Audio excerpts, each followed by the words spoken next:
الحمد لله الذي لا مانع لحكمه ولا ناقض لقضائه، والصلاة والسلام على سيد انبيائه وسند اوليائه واحبابه المعارضين لاعدائه. اما بعد فاعوذ بالله من الشيطان الرجيم. بسم الله الرحمن الرحيم. وإذ أخذ الله ميثاق النبيين لما آتيتكم من كتاب وحكمة ثم جاءكم رسول مصدق لما معكم لتؤمنن به ولتنصرنه قال أأقررتم وأخذتم على ذلكم إصري قالوا أقررنا قال فاشهدوا وأنا معكم من الشاهدين فمن تولى بعد ذلك فأولئك هم الفاسقون. صدق الله العظيم. إن الله وملائكته يصلون على النبي يا أيها الذين آمنوا صلوا عليه وسلموا تسليما. اللهم صل على سيدنا مولانا محمد وعلى آله وصحبه وبارك وسلم صلاة وسلاما عليك يا رسول الله، صلاة وسلاما عليك يا حبيب الله. مولاي صل وسلم دائما ابدا على حبيبك خير الخلق كلهم. ابان مولده عن طيب عنصره يا طيب مبتدأ منه ومختتم. محمد سيد الكونين والثقلين والفريقين من عرب ومن عجم. فإنه شمس فضل هم كواكبها يظهرن انوارها للناس في الظلم. فإن من جودك الدنيا وذرتها ومن علومك علم اللوح والقلم. منزه عن شريك في محاسنه فجوهر الحسن فيه غير منقسم. ثم الرضا عن أبي بكر وعن عمر وعن علي وعن عثمان ذي الكرم والآل والصحب ثم التابعين لهم أهل التقى والنقى والحلم والكرم. اللہ تبارک و تعالی جل جلالہ وعم نوالہ وآزم شانہ واتم برہانہ کی حمد و ثنا حضور قائد المرسلین سید النبیین سید العالمین امام الاولین والآخرین جناب محمد مصطفیٰ احمد مصطفیٰ صلی اللہ علیہ وآلہ واصحابہ وبارک وسلم کی بارگاہ اقدس میں درود و سلام کا ہدیہ پیش کرنے کے بعد، معزز و مکرم و محترم سامعین، حاضرین، اہل اسلام، اہل سنت و جماعت، عاشقان مصطفیٰ، آج کی یہ محفل مبارکہ ربیع الاول شریف کی اس خاص رات میں عید میلاد النبی کے لیے اظہار تشکر کے طور پر یہاں کے اہل اسلام منعقد کر رہے ہیں، اور مجھے حضرت علامہ مولانا قاری سیف النبی صاحب قادری مدظلہ وحفظہ اللہ تعالی، انہوں نے عزیز القدر علامہ مدثر حسین نقشبندی کی وساطت سے حکم دیا، اور حسب وعدہ میں آپ حضرات کی خدمت میں حاضر ہوں۔ جتنے بھی معزز علماء کرام، مشائخ اعظام، عمائدین، زعماء یہاں تشریف فرما ہیں، سب کی خدمت میں درجہ بدرجہ ہدیہ تبریک و تسلیم و تعظیم و تحیت و سلام عرض ہے۔ خاص طور پر حضرت صاحبزادہ سلطان ریاض الحسن صاحب قادری سروری مدظلہ اور آستانہ عالیہ خیریہ کے فیض یافتگان، خلفائے کرام اور سادات اعظام حضرت مولانا سید عبد المنعم شاہ صاحب اور اس مجلس میں موجود تمام اہل اسلام سب کی خدمت میں ہدیہ تبریک بھی ہے، ہدیہ تسلیم ہے اور عید میلاد النبی کی مبارکباد پیش کرتے ہیں۔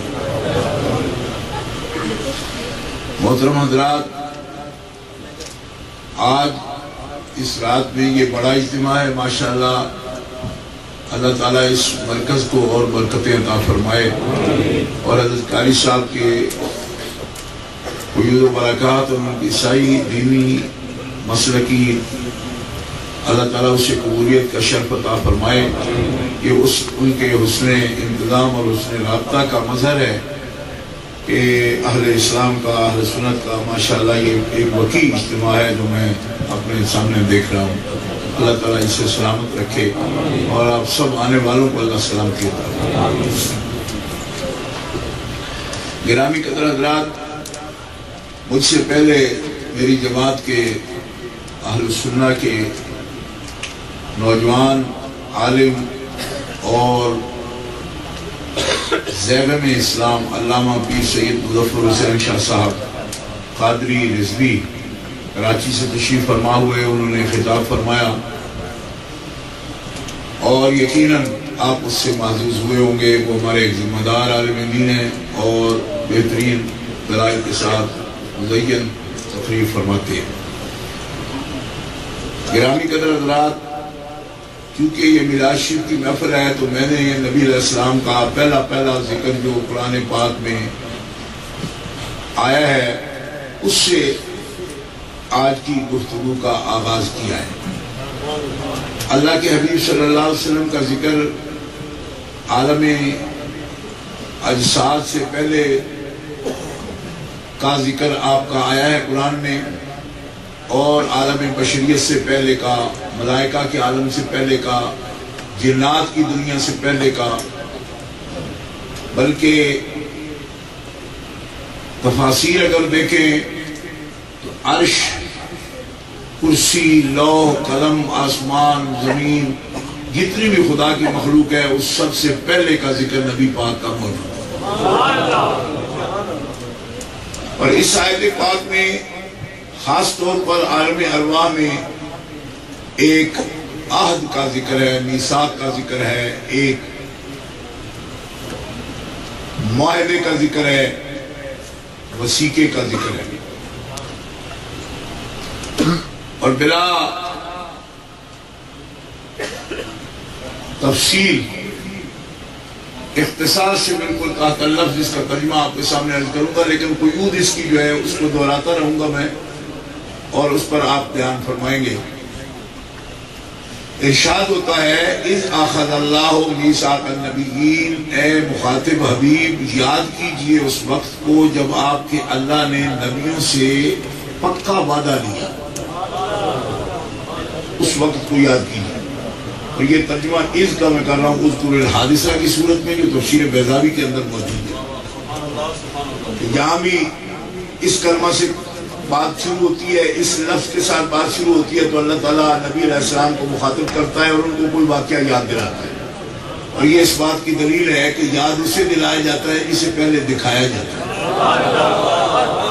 یہ طور ہی کلام کا ایسا ہے، میں آپ کو کہوں وہ واقعہ یاد کیجئے صاحب، آپ کہیں کب؟ جب گجرات میں ہم تھے یہاں کے، آپ تو کبھی نہیں تھے، تو یہ کل غلط ہو گئی نا۔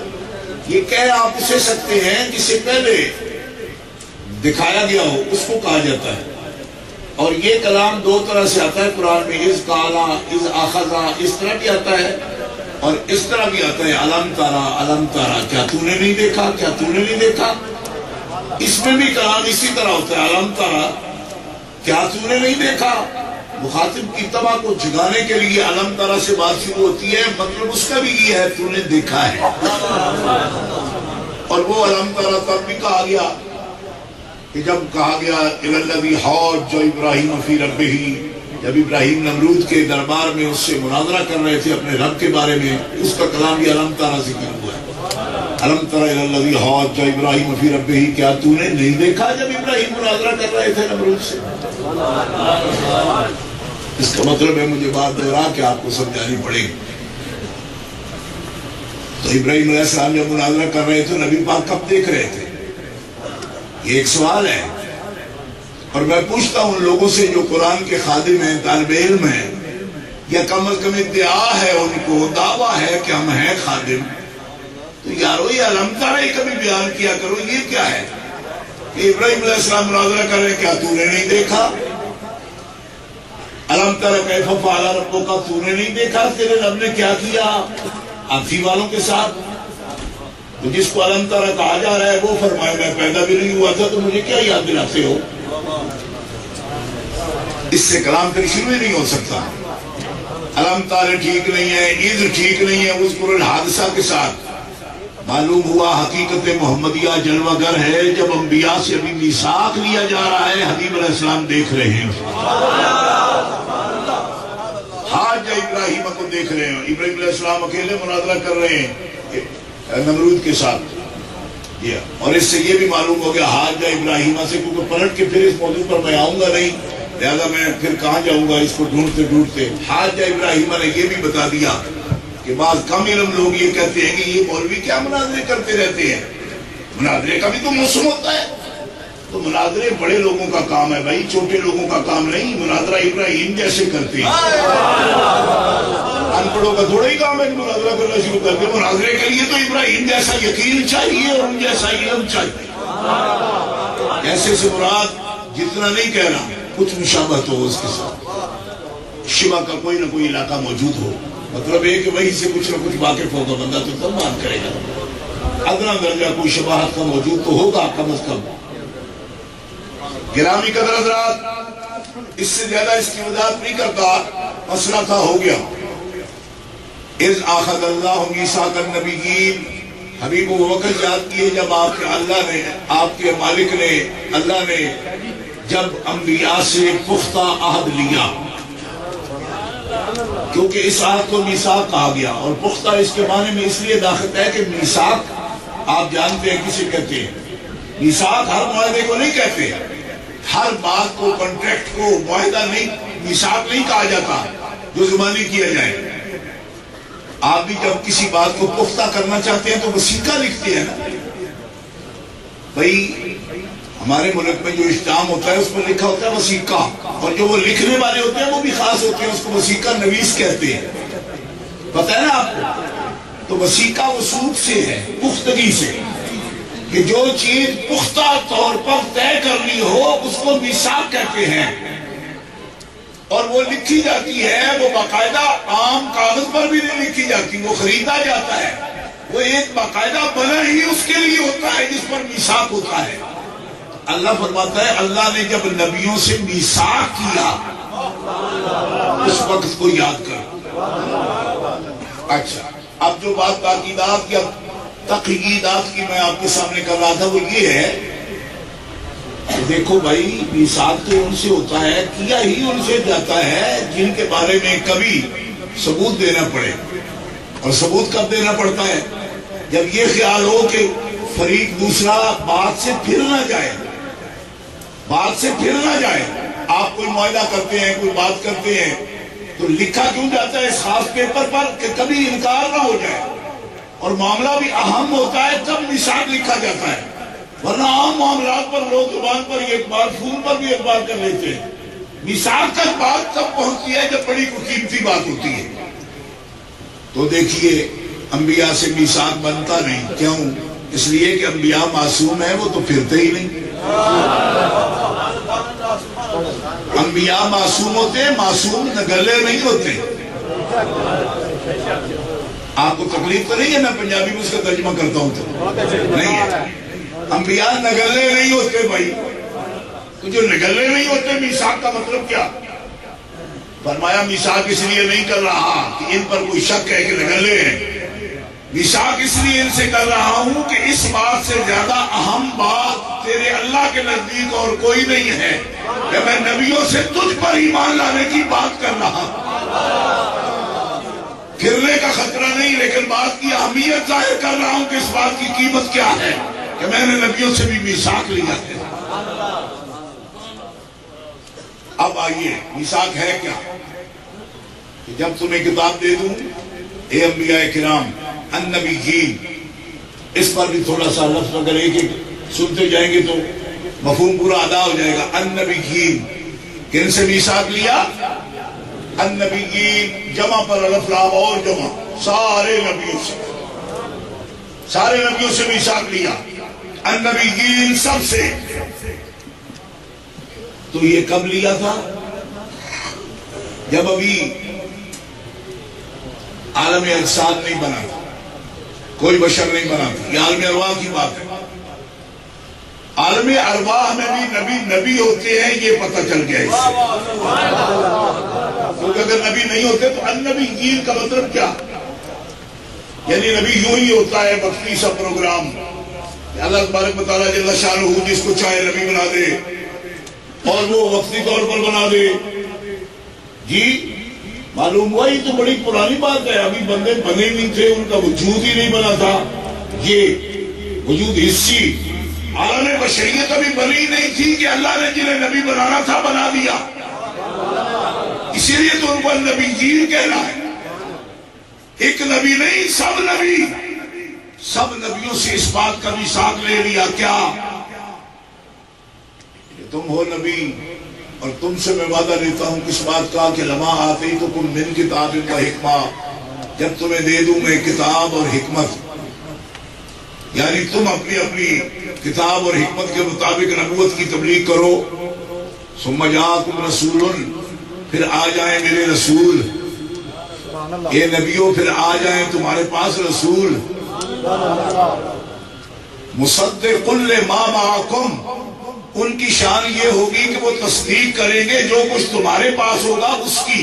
وہ تصدیق کرتے ہوئے آئیں گے، تمہاری تکذیب نہیں کریں گے. یہ ان کا کام ہوگا کہ وہ تصدیق کریں گے.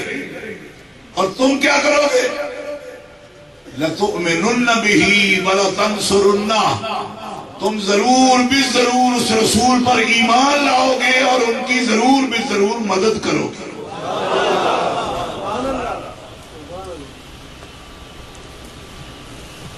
اب بتائیے جی، النبیین کا مسئلہ حل ہوا کہ نہیں ہوا؟ نشاندہی کروں گا تو مسئلہ ہو جائے گا، اور نہیں کروں گا کیونکہ آپ کی آداب کو اتھل پتھل نہیں کرنا چاہتا میں. جیسے آپ جی رہے جیو، موج سے جیو. میری تقریر کوئی انقلابی نہیں ہے کہ الٹ پلٹ کرے لوگوں کو. آپ کی جو سیٹنگ ہے اسی میں رہیے، لیکن اشارہ کرنا ضروری ہے میرے لیے کیونکہ اس میں مسئلہ ہے. بڑے بڑے علماء جو کہلاتے ہیں نا، کچھ ہوتے ہیں کچھ کہلاتے ہیں، اور کہلانے کے جو طریقے ہیں وہ آپ کو معلوم ہے. کیوں کہ پروپیگنڈا ہے، پروپیگنڈا ہوتا ہے لوگوں کا. وہ بڑے ہو جاتے ہیں لیکن ذہن چھوٹے، سوچ چھوٹی. ایک ایسے ہی مولوی صاحب نے لکھا اپنی کتاب میں، اس کی کتاب کا نام بتا دیتا ہوں، رسائل و مسائل اس کتاب کا نام ہے. اس کے اندر لکھا کہ اللہ کے حبیب تو جب نبی ہوئے تب خود نہیں جانتے تھے کہ میں نبی ہونے والا ہوں. اس وقت تک نہیں جانتے تھے. خود لکھا. کیوں؟ کہتا ہے اگر پتہ ہوتا تو خشیت علی نفسی کیوں کہتے؟ حضرت خدیجہ سے جا کر یہ کیوں فرماتے کہ مجھے تو اپنی جان کا خوف ہو رہا ہے؟ اس کا مطلب ہے کہ پہلی بات ہے، ابھی پہلے پتہ کوئی نہیں تھا، جان کا خوف ہو گیا اور یہ لفظ آ کر بولے. اچھا جی. ایک اور صاحب بولے، اور یہ تو حاکم بدہن خود کو اہل سنت و جماعت بھی کہتے ہیں. وہ کہتے ہیں انبیاء ہوتے ہی 40 سال کے بعد ہیں. اہل سنت میں کبھی کسی نے یہ بات نہیں کہی مگر کہہ ڈالی انہوں نے. میں اس موقع پر صرف یہی اشارہ دینا چاہتا ہوں اور آپ کا ذہن صاف کرتے ہوئے اس بات کی طرف قرآن سے جاؤں گا کہ ارے نبی 40 سال کے ہوتے ہیں تو عالم ارواح میں ان کو نبیین کیوں کہا جاتا ہے؟ ان سے عہد کیوں لیا جاتا ہے؟ اور پھر آپ سے پوچھتا ہوں جو اتنے میلاد شریف کرنے والے آ گئے، وہ ہر جگہ پہ لکھا ہے عید میلاد النبی، عید میلاد النبی، عید میلاد النبی. آپ جو آئے ہوئے اس اجتماع میں تو کیوں آئے ہو بھائی؟ یہ کیا ہے اجتماع؟ عید میلاد النبی. اس کا مطلب ہے کہ یہاں بولنے کی بھی عادت نہیں ہے. ٹھیک ہے، میں آپ کو تنگ نہیں کرتا جی. یہ کیا ہے؟ جو حضور صلی اللہ علیہ وسلم 40 سال کے بعد اگر نبی ہوئے ہیں تو پھر عید میلاد النبی تو نہ ہوا. کیوں؟ اس میلاد کے آگے پھر لفظ بولو، عید میلاد 40 سال تو بعد نبی. عید میلاد النبی کا معنی تو یہ ہوا نبی کی پیدائش کی عید، لہذا آپ سب لوگ تو یہ گواہی دے رہے ہیں کہ نبی پیدا ہوا تو نبی ہی پیدا ہوا۔ ورنہ جن علماء نے یہ لکھا کہ پہلے 40 سال وہ ولی تھے تو ان کو کہنا چاہیے عید میلاد الولی، کیونکہ جب پیدا ہوئے تو پھر تو نبی نہ ہوئے ہو، تو پھر میلاد النبی کا کیا معنی ہوا؟ پھر تو میلاد الولی ہونا چاہیے، پھر 40 سال بعد جا کے کرو عید میلاد النبی۔ لہذا پوری دنیا میں جشن عید میلاد الولی نہیں ہو رہا، عید میلاد النبی ہو رہی ہے، اور پورا عالم اسلام بتا رہا ہے وہ اور ہوں گے جو ولی کہتے ہیں، ہم تو سارے نبیوں کا ان کو نبی کہیں گے۔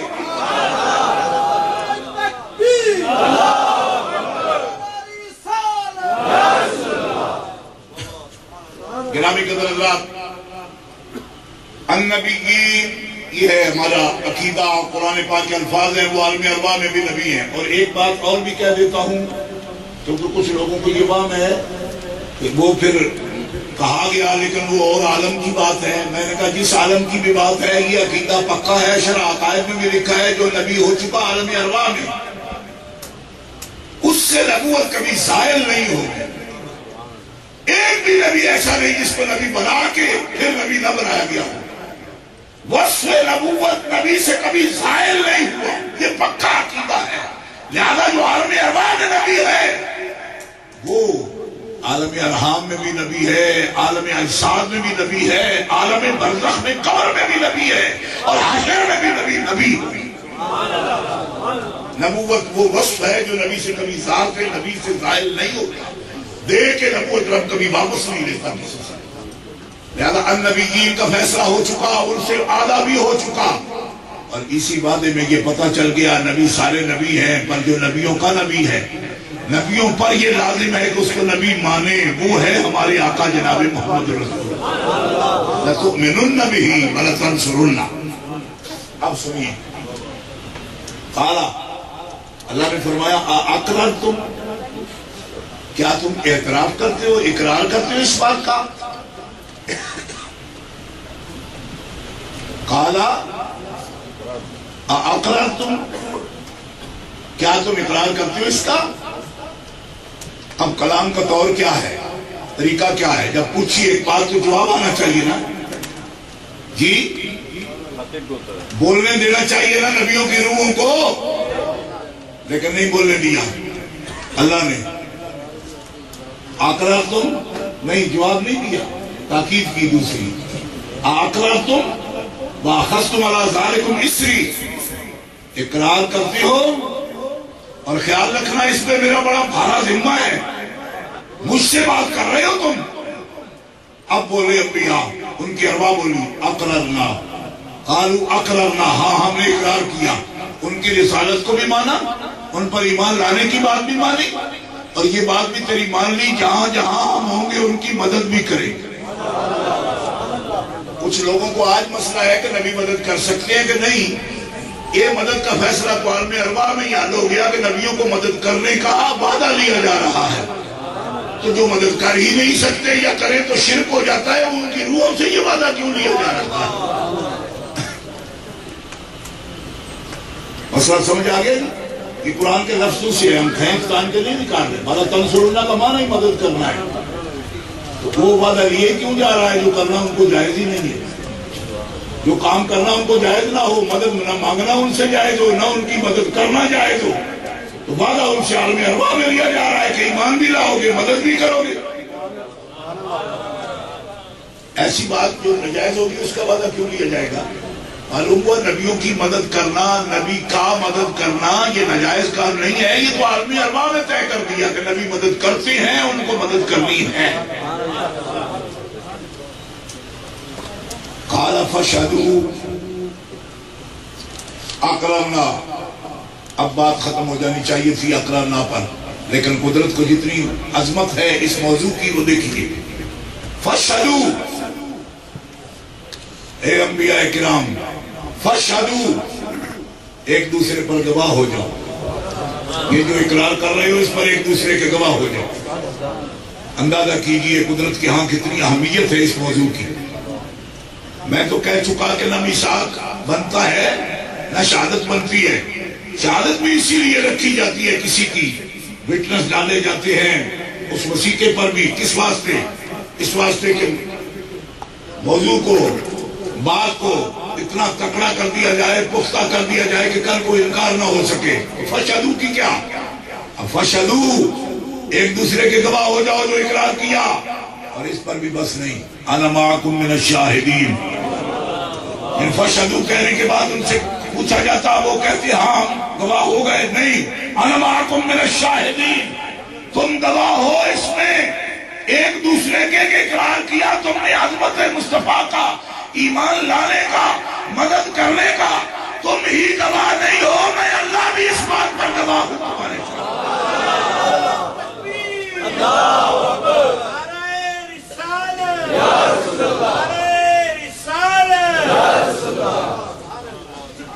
اب اہل اسلام حد ہو گئی، اس بات کی حد ہو گئی. کیا؟ من تولا بعد ذالک، من تولا بعد ذالک، جو تم میں سے پھرے گا اس معاہدے سے، بعد اس کے جو بات ہو چکی، جو اس کو پیٹھ دے جائے گا، پھر جائے گا، پھرے گا اس بات سے جس کا ہم سے میثاق کیا اس نے. من تولا بعد ذالک، اس معاہدے کے بعد جو اس سے پھرے گا، اولئک هم الفاسقون، وہ نبی نہیں رہے گا، وہ فاسق ہو جائے گا. اب اس تاکید پر سارے مفسر یہ لکھتے ہیں کہ نبیوں سے تو پھرنے کی توقع ہی نہیں ہے، نہ وہ پھرتے ہیں، وہ معصوم ہیں. مخاطب ان کو کیا جا رہا ہے، پیغام قیامت تک آنے والے انسانوں کو دیا جا رہا ہے. جو میرے محبوب کو پشت کرے گا وہ سب سے اونچے درجے کی ہستی ہو، یعنی نبی ہو، تو اسے نہیں معاف کیا جاتا.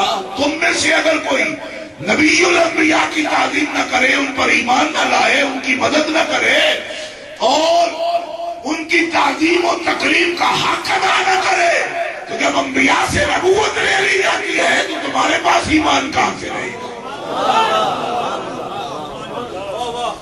من تولا بعد ذالک فاولئک هم الفاسقون، وہ جہنم میں گیا جو مجھ سے مستغنی ہوا ہے. خلیل اللہ کو حاجت رسول اللہ. اب آئیے،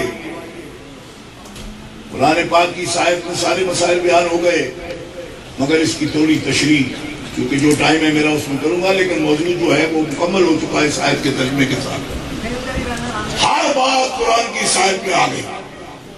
حضور کا نبی ہونا بیان ہو گیا سب انبیاء سے پہلے. اور نبی کون ہوتا ہے؟ جس پر اللہ کی وحی آتی ہے. علماء کو اس بات کا دھوکہ ہوا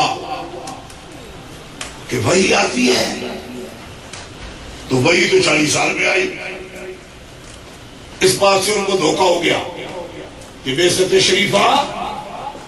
میں نے کہا ایک وحی وہ ہے کہ یہ تبلیغ کیجئے، ایک وحی یہ ہے کہ آپ ہیں نبی. اس بات کا فرق سمجھ رہے ہیں آپ؟ نبی کو یہ وحی ہونا کہ آپ نبی ہیں، نبی کو یہ وحی ہونا کہ ان کو نماز دے دو، ان باتوں میں بڑا فرق ہے. نبی کو یہ وحی کہ آپ منصب نبوت پر فائز ہیں، یہ ان کی اس حیثیت کو ثابت کرتا ہے کہ وہ وصف نبوت سے متصف ہو چکے ہیں. نبی کو یہ وحی کہ اپنی امت کو ارشاد کر دو، یہ ہے نبوت کا کام. کار نبوت تبلیغ توحید اور احکام خداوندی پہنچانا، اس کی جب اجازت ہوگی، جب حکم ہوگا تو شروع ہو جائے گا. لیکن آپ نبی ہیں، یہ کب ہوگا؟ جب یہ بتا دیا عالم ارواح نہیں، ان کو ہم نے وصف نبوت سے متصف فرما دیا. اب مسئلہ بازی ہو گیا. حضرت جابر بن عبداللہ رضی اللہ تعالیٰ عنہ نبی کریم علیہ السلام سے سوال کرتے ہیں، یا رسول اللہ متى وجبت لک النبوہ، آپ نبی کب ہوئے؟ آپ نبی کب ہوئے؟ جامع ترمذی شریف میں یہ حدیث موجود ہے. امام ابو عیسیٰ ترمذی اس کو روایت کر رہے ہیں اپنی سند کے ساتھ. تو نبی علیہ السلام کا ارشاد ہے، یہ مشہور حدیث ہے، ہر مسلمان کے پاس یہ موجود ہے۔ حضور فرماتے ہیں کنت نبیا وآدم بین الروح والجسد وآدم بین الماء والطین۔ ابھی آدم علیہ السلام کا تخلیق کا عمل مکمل نہیں ہوا، روح اور جسم کا رابطہ آپس میں بھی قائم بھی نہیں ہوا تھا، میں محمد اس وقت بھی نبی تھا۔ اگر جابر بن عبداللہ کی یہ سوال ہے نبوت کے بارے میں بھی، اور دوسرا سوال آپ کی تخلیق کے بارے میں یہ بھی جابر بن عبداللہ کا ہی ہے۔ حضرت جابر بن عبداللہ آپ خود بھی صحابی ہیں، آپ کے باپ بھی صحابی ہیں، اور بڑے جلیل القدر صحابی ہیں، مدنی صحابی ہیں۔ حضرت جابر بن عبداللہ نے پوچھا یا رسول اللہ، اور حدیث کو جب روایت کی تو کہتے ہیں سألت رسول اللہ ہے، میں نے پوچھا رسول اللہ سے عن اول شیء خلقہ اللہ تعالی، میں نے پوچھا رسول اللہ سے اس پہلی شے کے بارے میں جسے رب نے پیدا کیا، تو فرمایا ہوا نور نبی کا یا جابر، اللہ نے سب سے پہلے تیرے نبی کے نور کو پیدا کیا۔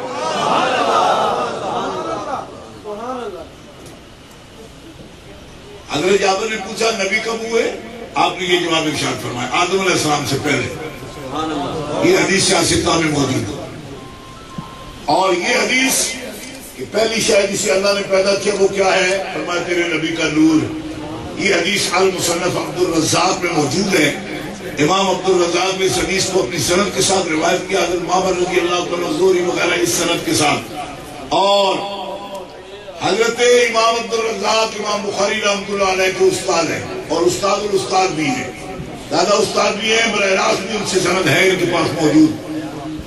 المصنف کے اندر یہ حدیث موجود ہے کہ اللہ کا پہلا ارادہ جناب محمد رسول اللہ ہے، کیونکہ اللہ تعالیٰ قرآن میں فرماتا ہے اذا اراد اللہ شیئا، اللہ کسی شے کا جب ارادہ کرتا ہے تو پھر اس کو کہتا ہے کن، ہو جا، وہ ہو جاتی ہے۔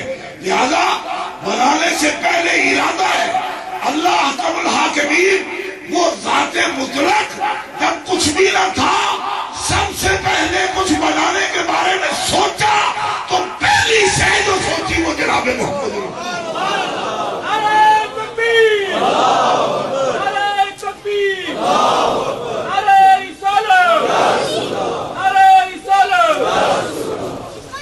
اب یہ موضوع بڑا نازک ہے، میں بہت ذمہ دار لوگوں کو یہ بات سمجھ سکتا ہوں، سب سے یہ بات نہیں کر پاتا، لیکن یہاں یہ سوال ہوتا ہے کہ جب سوچا تھا، جب سوچا اذا اراد اللہ شیئا، یہ ویسے ہی قانون ہے قدرت کا، جب ارادہ کرتا ہے اللہ کسی شے کا تو پھر اس کو کہتا ہے کن۔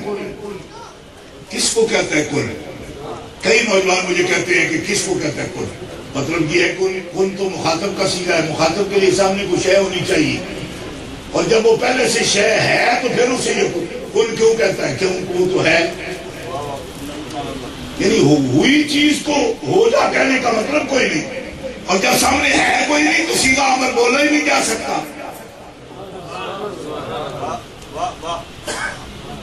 ٹھیک ہے، سیدھا امر تو کسی مخاطب کا نہیں ہوتا ہے، ہو جا، جب سامنے ہے کوئی تو اسے کہے گا ہو جا، وہ کہے گا میں تیرے ہوئی ہوں، کہیں نہیں سامنے تیرے، تو پھر کن کہتا کس سے ہے؟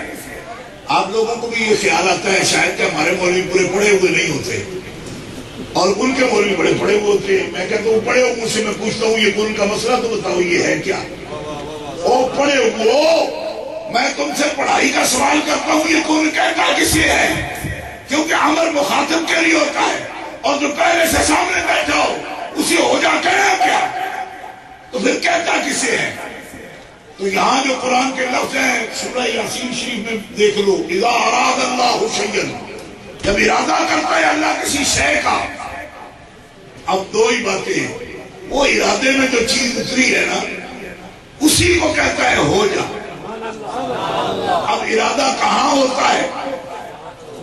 یہ سوال بھی کریں گے نوجوان مجھ سے، اور میں گھبراؤں گا اس بات سے، کیونکہ میرے اکابر کہتے ہیں ایسی بات بیان ہی نہ کرو، کیونکہ یہ بڑی باریک ہے، یہ چادر ہے قدرت کی خاص، اس کے قریب آنے نہ دینا بندوں کو، کیوں کہ جل جائیں گے، اور جو بھی اسے چھیڑے گا مرے گا۔ تو میں کہا جی مرے بغیر پھر پوچھے گا کیا وہ پہلا ارادہ کتنے سی؟ ارادہ صفت خدا بندی ہے، اتنا مجمع بیٹھا ہے سنیوں کا، میں آپ سے پوچھتا ہوں کہ خدا کی صفات ذاتیہ قدیمہ کتنی ہیں؟ آپ توحید ہے نا، 29 اس کے نام ہیں. کتنے بول رہے ہیں؟ 99. 29 نہیں کہتے، 99 کہنا چاہتے تھے آپ. میں نے صحیح کیا آپ کو، لیکن پھر بھی یہ غلط ہے. 99 اس کے اسماء صفات ہیں. میں صفات ذاتیہ قدیمہ کی بات کر رہا ہوں. صفات ذاتیہ قدیمہ ان کی بات کر رہا ہوں.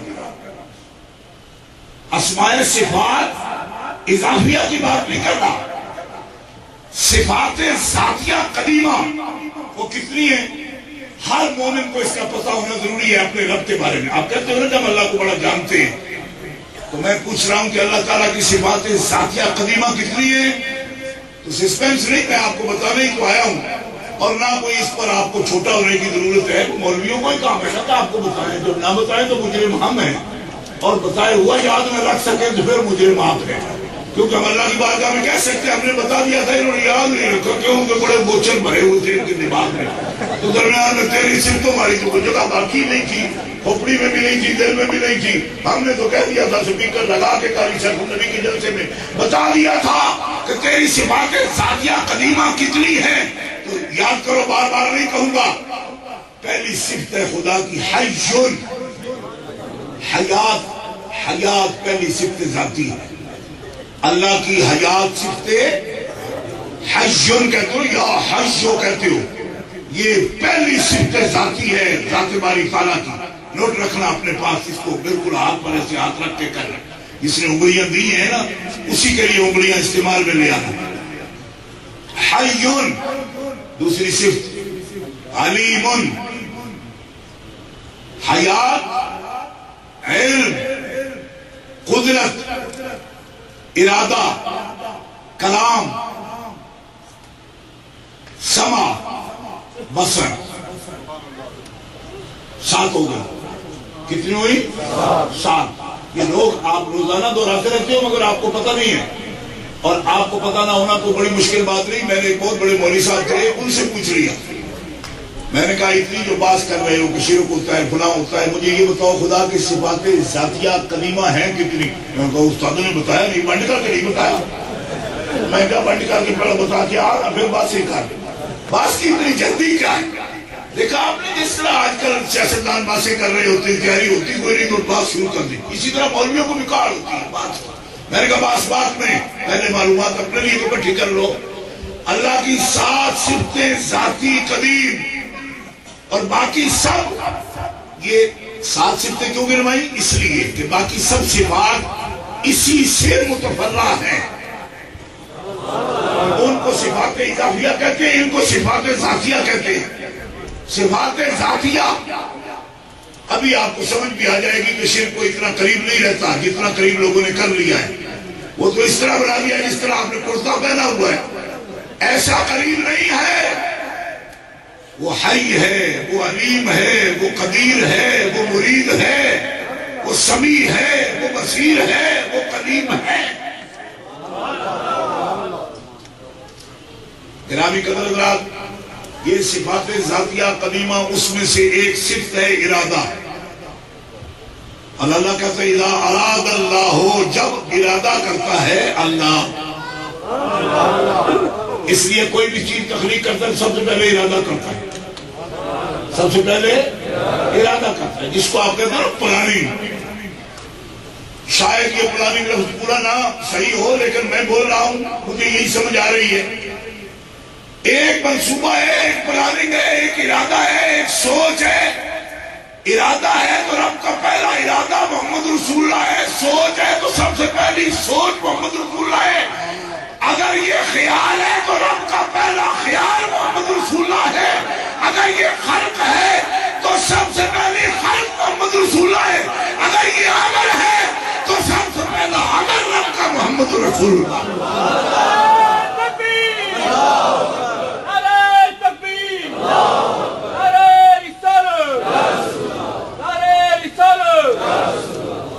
امریکہ والوں سے کبھی کسی نے نہیں کہا کہ زور سے سبحان اللہ کہو. میں سمجھتا ہوں شاید یہ بھی آپ کے آداب کے خلاف ہو. میں ڈرتے ڈرتے جھجکتے تھوڑی جگہ ہی کے لیے نازک مزاج شاہاں تاب سخن ندارت. آپ قوم بولے جی آپ کو کہاں سے آئے ہو؟ میں بھی برطانیہ سے آیا ہوں اور برٹش نیشنل ہوں میں، لیکن برطانیہ والے تو میرے ساتھ زور زور سے بولتے ہیں سبحان اللہ. اور بہرحال آپ جانے رہتے ہو، مجھے تکلیف رہے گی اگر میں اس قاعدے کو جاری نہ کروں.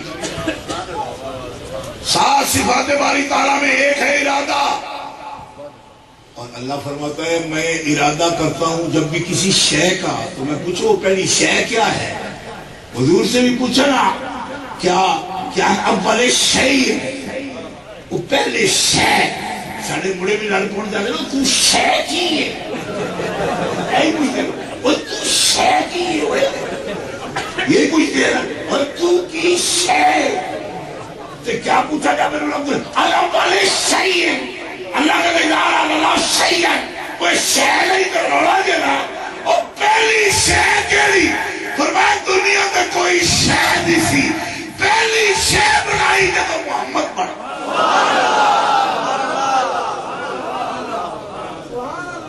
اور یہ قرآن پاک اللہ میں بول رہا ہوں اور حدیث پاک سے اس کی تشریح پیش کر رہا ہوں. اول شے کا تعلق شاہ سے ہے. شاہ چاہت کو کہتے ہیں، چاہت کو کوئی نتیجہ دے تو وہ شے بن جاتی ہے. شاہ کہتے ہیں نا وَتُعِزُّ مَن تَشَاءُ وَتُذِلُّ مَن تَشَاءُ، کہ ما شاء اللہ کانا ومن لم یشاء لم یکن. جو چاہے تو ہو جاتا ہے، نہ چاہے تو نہیں ہوتا. جو چاہا تو سب سے پہلا اس کی چاہت کا نتیجہ صورت محمدیہ. وہ نور نبی کا یا جابرو، تو نے شے پوچھی ہے، پہلی شے جو رب نے سوچی ہے وہ تیرے نبی کا نور ہے. کچھ تھوڑی زندگی اور حرارت معلوم ہوئی آپ حضرات کے اندر. اللہ تعالیٰ اس کو سلامتی عطا فرمائے. برف بھی گل گئی، بارش ہو گئی نا، اب وہ والا بھی نہیں چلے گا. جب تو کھڑمڑ ہوئی ہے برف تو گل گئی ساری، اندر کی برف بھی ٹوٹے گی انشاءاللہ، ابھی ٹوٹے گی لیکن زیادہ دیر نہیں لگانا، جو ٹائم ہی 1 گھنٹہ ہے. اگر میرا آپ امتحان لے رہے ہو وہ کتنی دیر بول سکتا ہے؟ ایسا نہیں، پہلی شے حضور ہے. اب کوئی پوچھے کہ سرکار یہ خاص سوال ہے اور یہ بچے پوچھتے ہیں، ان کے لیے کرتا ہوں میں. برطانیہ میں مجھ سے پوچھتے جو میں کلاس پڑھاتا ہوں میٹیریل کیا تھا آپ کا؟ نور نبی کا کہا تو کیا میٹیریل تھا؟ اجزائے ترکیبی کیا تھے؟ کس چیز سے بنایا؟ کیونکہ بچوں کا شاید یہ خیال ہے کہ ہر شے کسی نہ کسی شے سے بنتی ہے. اور ابھی مجھے ان کو یہ بتانا ہے کہ اللہ کا امر خاص ایک ایسا ہے کہ اس نہ شے کو شے بنا دیتا ہے اور بغیر مٹیریل کے بھی بنا دیتا ہے. کیونکہ 2 چیزیں بنائی رب نے، 2 چیزیں بنائی رب نے، 2 اشیاء. یہ توجہ کرنا، الا لہ الخلق والامر. اللہ نے جو چیز بھی بنائی وہ 2 قسم کی ہے، ایک کو خلق کہتے ہیں، ایک کو امر کہتے ہیں. جو چیز میٹیریل سے، اور یہ لفظ میٹیریل سے پورا نہیں ہوگا، مجھے آپ سے کسی بچے سے ترجمہ اس کا پوچھنا پڑے گا. جس چیز کا تعلق مادے سے ہے، مادے سے جو چیز مجرد عن المادہ ہے، جس کا کوئی جسم نہیں مادے کا، اس کو وہ ہے تخلیق، لیکن اس کو خلقت نہیں کہتے، اس کو امر کہتے ہیں. اور جس چیز کے ساتھ مادہ متعلق ہے اس کو خلقت کہتے ہیں. تو ابھی جس بات کر رہے ہیں، جس حقیقت کی نور و نبیہ کا ہوا، نور و نبیہ کا وہ ہے امر کی بات. اس کے ساتھ ابھی میٹیریل کی بات نہیں، وہ امر ہے مجرد عن المادہ، جس کو ہم حقیقت محمدیہ کہتے ہیں. آپ کہو گے شاید یہ کیا کر دیو پہ، میں کہ گل ایک اونچی سن لیجیے تو تھوڑا جہا تو کیا ہونا. جب اللہ ایک تھا اور دوسرا ارادہ ہو رہا ہے تو یہ تو موضوع بھی اتنا اونچا ہے کہ جس پر خدا کی قسم ارسطو اور افلاطون کو بھی پسینہ چھوٹ جائے. آپ کیا سمجھتے ہو کہ صرف مسجد میں مولوی بلا لیا ہے تو بات سن لیں گے اس سے؟ اس پر افلاطون کو پسینہ آتا ہے، ارسطو کو پسینہ آتا ہے کہ یہ بات ہے کیا. ہاں یہ اتنی خاص بات ہے جو آپ کے سامنے کہہ رہا ہوں. کوئی کیا چیز تھی؟ اقرب، نہ کوئی ٹائم، نہ کوئی روشنی، نہ کوئی شے، ایسے بات پیدا ہوئی. سوچ لیا بس. کیا سوچا؟ کہا تیری صورت سوچی. کیوں سوچا؟ سوچا کیوں؟ فرمایا اس لیے سوچا کہ کوئی صورت بنے، کوئی مجھے بھی جانے. تو پھر کوئی ایسا تجھے جانے تو پھر میری کیا ضرورت تھی؟ فرمایا میں اس شکل میں آ ہی نہیں سکتا. یہ ہے میرا تنزل اور میں نزول نہیں کر سکتا. میں اعلیٰ ہوں، میں جسم میں نہیں آ سکتا، میں نزول نہیں کر سکتا، میں مادے سے ٹچ نہیں ہو سکتا، میں تو کیف سے بھی اونچا ہوں. میں ذات مطلق پر بول رہا ہوں. مولانا روم کی زبان میں اگر بولوں تو شاید آپ کو سمجھ آئے. اتصال بے تکیف بے قیاس ہست رب الناصرہ بات جانے نا. اور یہ بھی فرماتے ہیں کہ گفتگو یہ بات کرتا ہوں کس سے؟ ناصرہ، نسل ناصرہ. یہ بات بھی ناس سے ہو رہی ہے، خناس سے نہیں ہو رہی. کیوں؟ خناس تو کبھی سمجھ نہیں آئے گی کہ جب وہ بے تکیف ہے، بے قیاس ہے، وہ کہہ دے گا یہ ملا کی بکواس ہے، وہ ہے ہی نہیں. مولانا روم فرماتے ہیں جو کہہ دے وہ نہیں، وہ خناس ہے. اور یہ پگلے جس کو بنایا جب وہ ہے تو پھر بنانے والا بھی.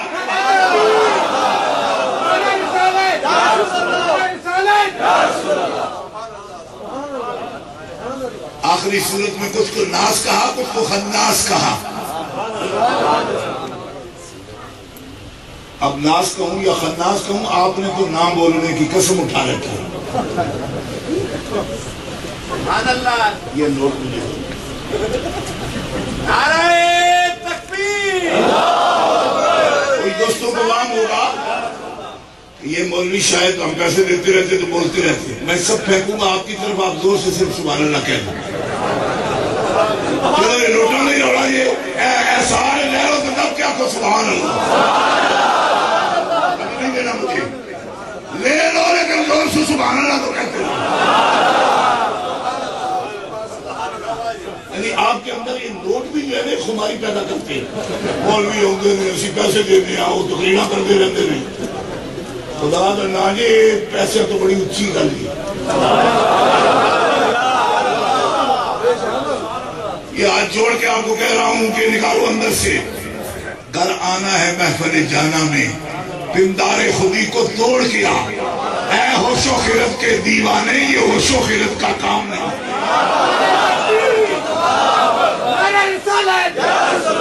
اس سے بولو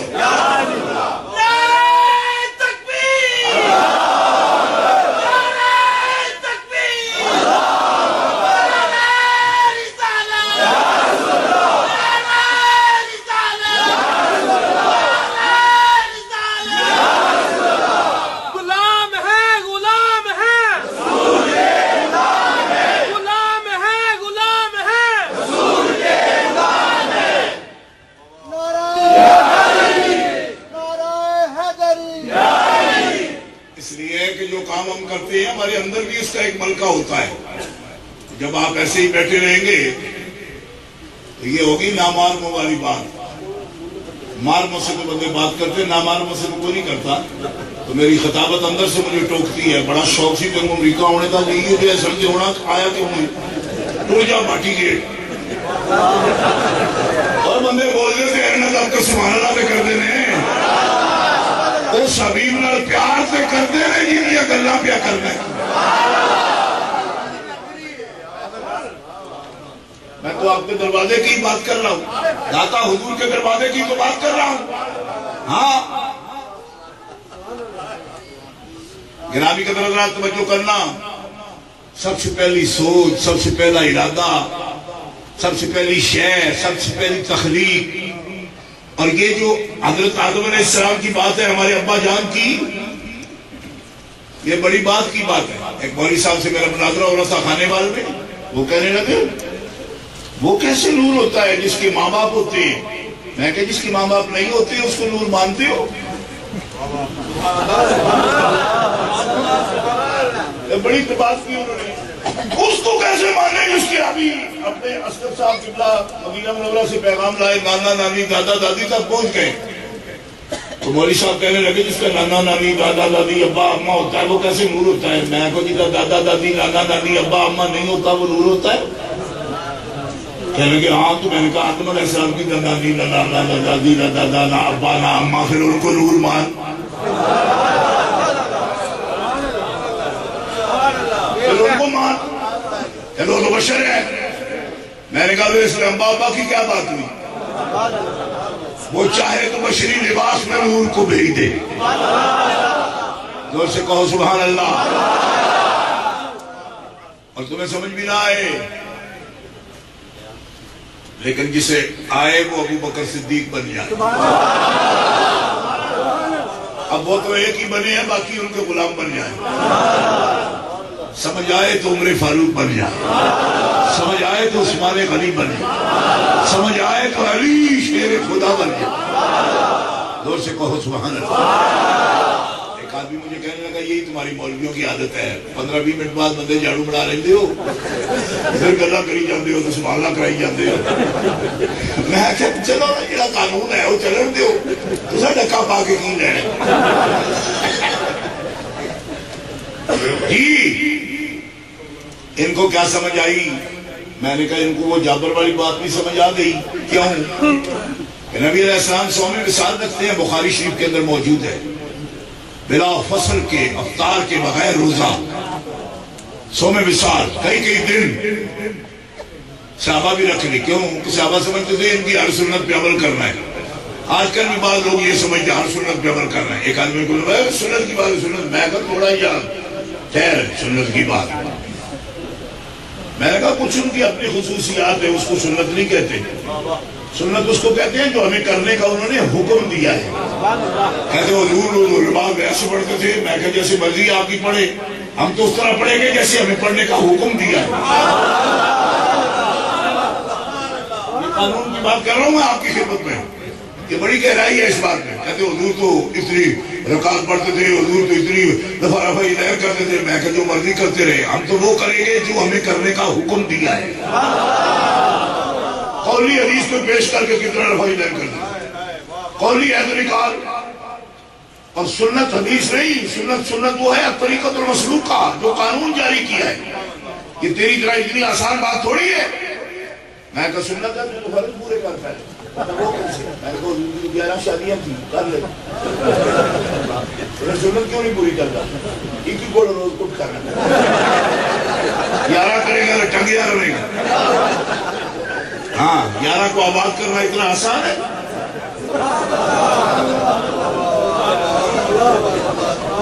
ہائے ہائے ہائے، میں قربان جاؤں، ان کی بھی بات اگر بتاؤں، بات ہے اصل میں محبت کی۔ کوئی بات نہیں جب میں کرتا ہوں تو بات سے بات آ جاتی ہے۔ حضرت عائشہ صدیقہ نے اور حضرت حفصہ نے نبی علیہ السلام کی بارگاہ میں عرض کی، یا رسول اللہ، ایک جوڑا کپڑوں کا ہے ہمارے پاس، کوئی 2-3 جوڑے کپڑوں کے مل جائے، کوئی خادمہ کوئی ملے، کوئی گھر میں کام کر دیا کرے۔ نبی علیہ السلام نے فرمایا میں اللہ تعالیٰ سے پوچھوں گا اس بارے میں، اللہ سے پوچھوں گا۔ یہ شادیاں یوں ہی نہیں ہیں کہ عورتیں یہ نکاح ہو گیا نا، یہ بڑا بلند نصاب ہے، میں پوچھوں گا اللہ سے۔ اب اللہ کی بارگاہ میں عرض کی، بیویوں نے کہا ہے کہ 2 جوڑے اور خادمہ، فرمایا انتظار کرو، ابھی میں جبریل بھیجتا ہوں، وہی لائے گا پوری۔ کیوں کہ تیرے گھر کا سارا سکیڈول تیرا بنا ہوا نہیں، میرا بنا ہوا، تو خاص، تیری بیویاں خاص، تیرا گھر خاص، تیری باتیں خاص، کیونکہ تیرا ہی تو گھر ہے۔ ہر گھر جو نمونہ دیکھے گا تو تیرے گھر کا نمونہ دیکھے گا، تو تیرے گھر کا نقشہ تو نہیں بنائے گا، گھر تیرا، نقشہ تیرے رب کا چلے گا۔ اب یہ عام گھر ہو، تبصرہ چھوڑ دیتا ہوں، اتنا ٹائم نہیں، آیتیں اتر آئیں۔ یا ایھا النبی قل لازواجک ان کنتن تردن الحیاۃ الدنیا وزینتها فتعالین امتعکن واسرحکن سراحا جمیلا۔ وَإِن كُنتُنَّ تُرِدْنَ اللَّهَ وَرَسُولَهُ وَالدَّارَ الْآخِرَةَ فَإِنَّ اللَّهَ أَعَدَّ لِلْمُحْسِنَاتِ مِنكُنَّ أَجْرًا عَظِيمًا يا نساء النبي من يأت منكن بفاحشة مبينة يضاعف لها العذاب ضعفين وكان ذلك على الله يسيرا. ابھی بات ختم نہیں ہوئی. ومن يقنت منكن لله ورسوله وتعمل صالحا نؤتها اجرها مرتين واعتدنا لها رزقا كريما. يا نساء النبي لستن كأحد من النساء إن اتقيتن فلا تخضعن بالقول فيطمع الذي في قلبه مرض وقلن قولا معروفا وقرن في بيوتكن ولا تبرجن تبرج الجاهلية الأولى وأقمن الصلاة وآتين الزكاة وأطعن الله ورسوله إنما يريد الله ليذهب عنكم الرجس أهل البيت ويطهركم تطهيرا. واذكرن ما يتلى في بيوتكن من آيات الله والحكمة إن الله كان لطيفا خبيرا.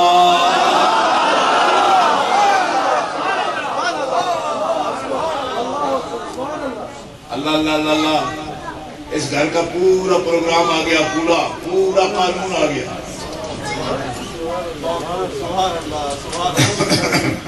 توجہ ہے. سوال تو جوڑے آنا, جواب پورے رکھو ہے نا. آپ بھی سبحان اللہ نہ کہو تو دل نہیں آتا.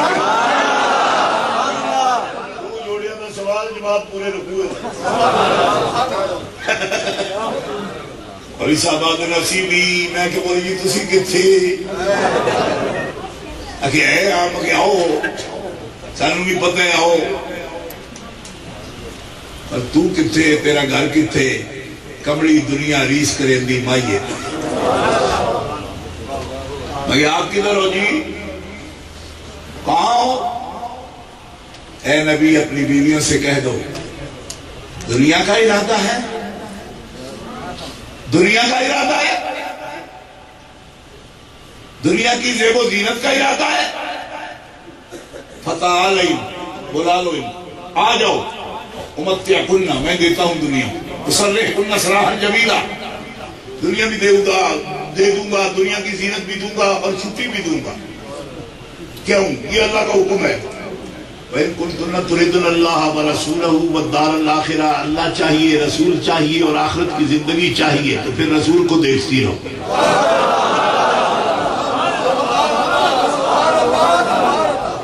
یہ ہماری ماؤں کی بات ہو رہی ہے, ذرا دھیان سے سننا اور اس گھر کی بلندی دیکھنا.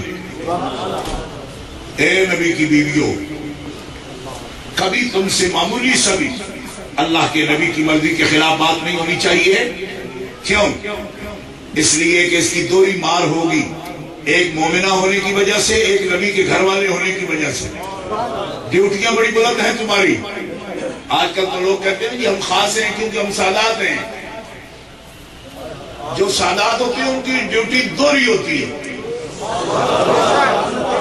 ہمارے ملکوں میں سادات ہونے کی نشانی یہ ہے کہ سادات سے مطلب ہے سرداروں کا خاندان. ان کا مطلب یہ ہوتا ہے کہ سردار کو کوئی پوچھ نہیں سکتا, سردار کو کوئی پکڑ نہیں سکتا, سردار کو کھلی چھٹی ہے.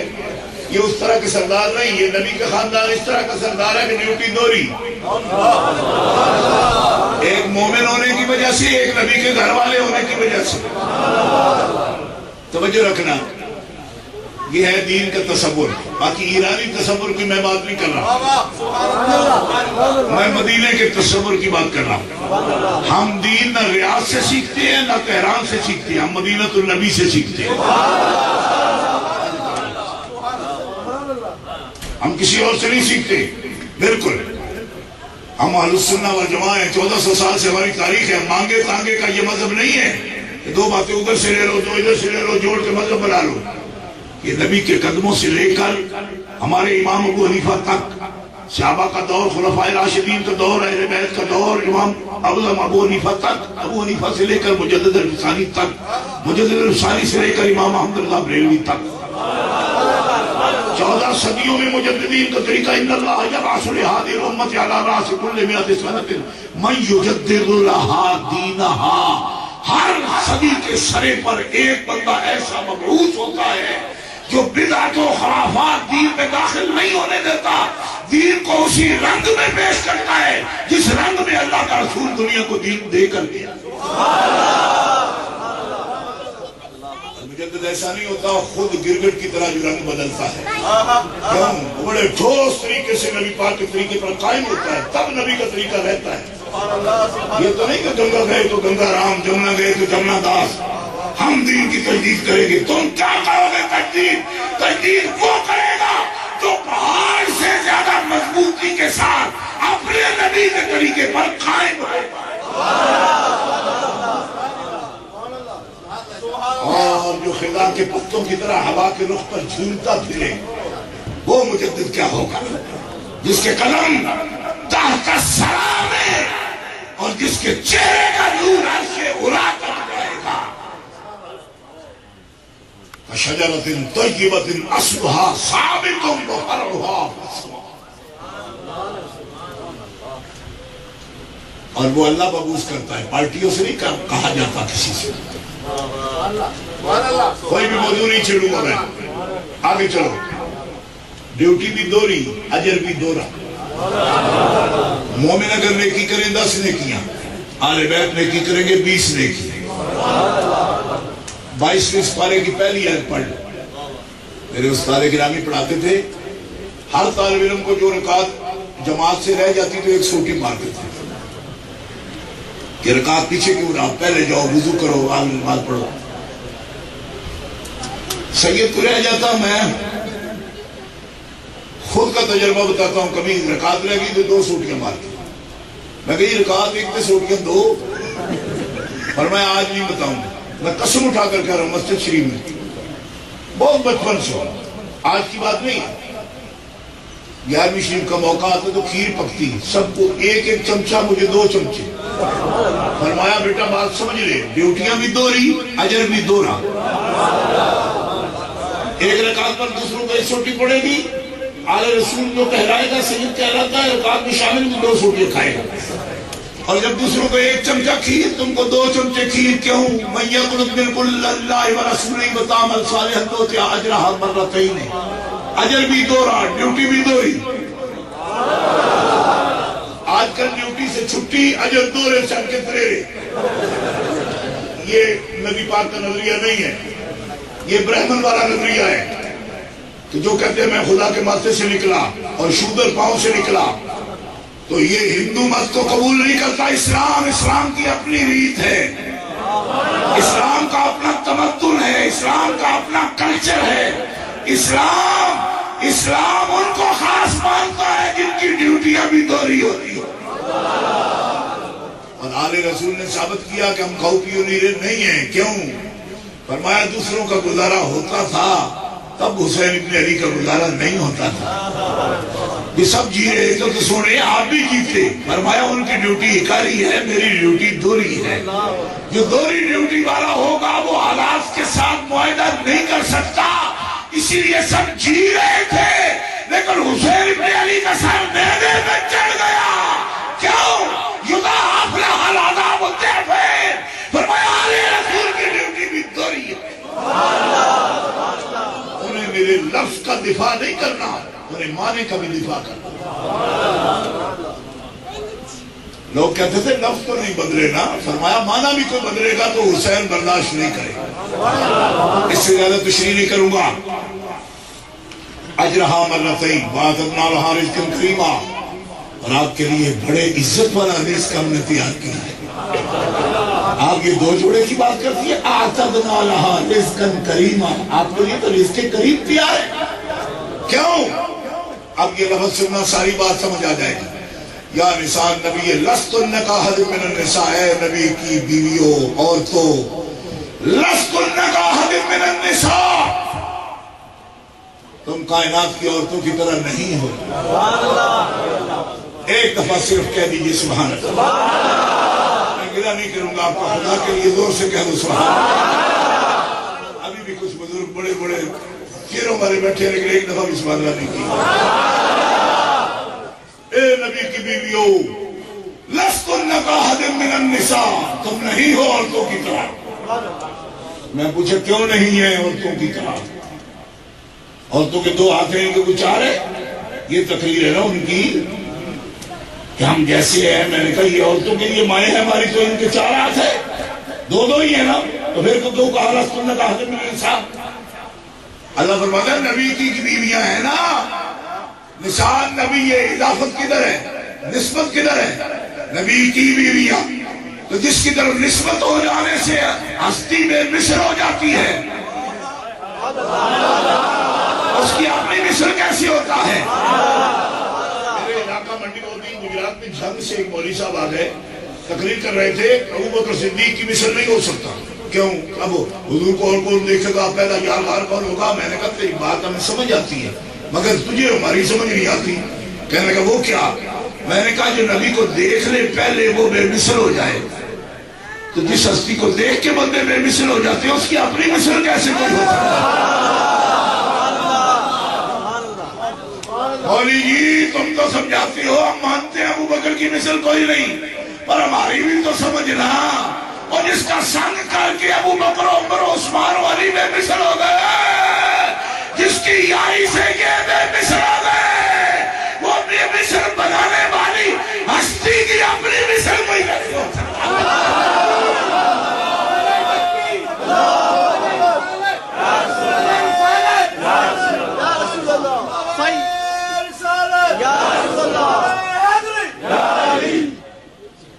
اور یہی بات میں بیان کر رہا تھا آپ کے سامنے. حضور پوچھ رہے تھے ایوکم مثلی, روزے رکھتے ہو؟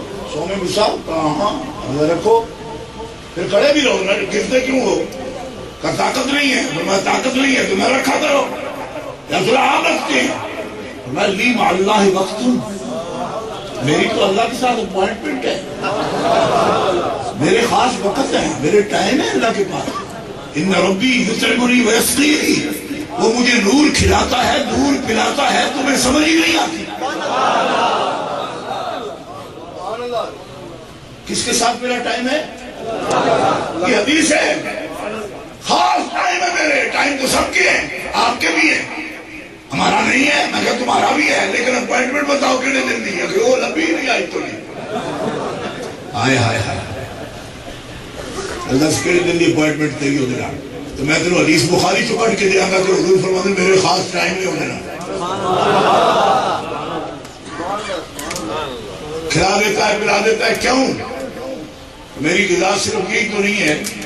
لوگ پوچھتے حضور کے عناصر ترکیبیہ کیا ہیں؟ آگ پانی مٹی ہوا ہو تو آگ پانی مٹی ہوا تو بغیر گندم کے کسی طرف جائے گی نہیں. تو آگ پانی مٹی ہوا ہی اگر اجزائے ترکیبیہ ہیں تو پھر تو گندم ضرور کھانی پڑے گی. تو وہ کہیں نہیں خاص کھلا دیتا ہے, کھلا بھی دیتا ہے, پلا بھی دیتا ہے, اور تم یہ نہیں کر پاتے ہو. سومے مثال کی بات کر رہا ہوں بخاری سے. اب حضور ایوکم مثلی, ہر بات میں میری طرح کرو گے, تم میں کون ہے میری طرح؟ اور دوسرا لفظ حضور کا سن لو, لست مثلکم, میں نہیں ہوں ہر صفت میں تمہاری طرح. اب جواب کون دیتا ہے؟ ابو بکر صدیق, جن کی بیٹی حضرت عائشہ بیوی ہے رسول اللہ کی. اور دوسرا جواب کس نے دیا؟ حضرت مولا علی شیر خدا, جو حضور پاک کی پیاری بیٹی, ان کی بیوی ہے, زوجہ ہے. اور وہ تو ہے بھی خاص اس لحاظ سے, کس لحاظ سے؟ اس لحاظ سے حضور کے دادا کے پوتے ہیں نا, دادا کا جو پوتا ہوتا ہے وہ تو مثل ہوتا ہی ہوتا ہے. آپ کو نہیں پتا, دادا کا جو پوتا ہوتا ہے مثل ہوتا ہے. شریعت بھی مثل مانتی ہے, مار مثلی ہوتا ہے, جن بچیوں کا مار ذکر نہ ہو. مولوی صاحب بھول جائے مار مثلی, مار ذکر ہی نہ کرے, کیا اتنے مار پر اس بچی کا نکاح ہوا, تو علماء کہتے ہیں وہ تو رخصتی بھی ہو چکی, اب وہ نکاح کا کیا کریں گے؟ تو علماء فرماتے ہیں پریشان نہ ہو, اس کا مار مثلی ہوگا.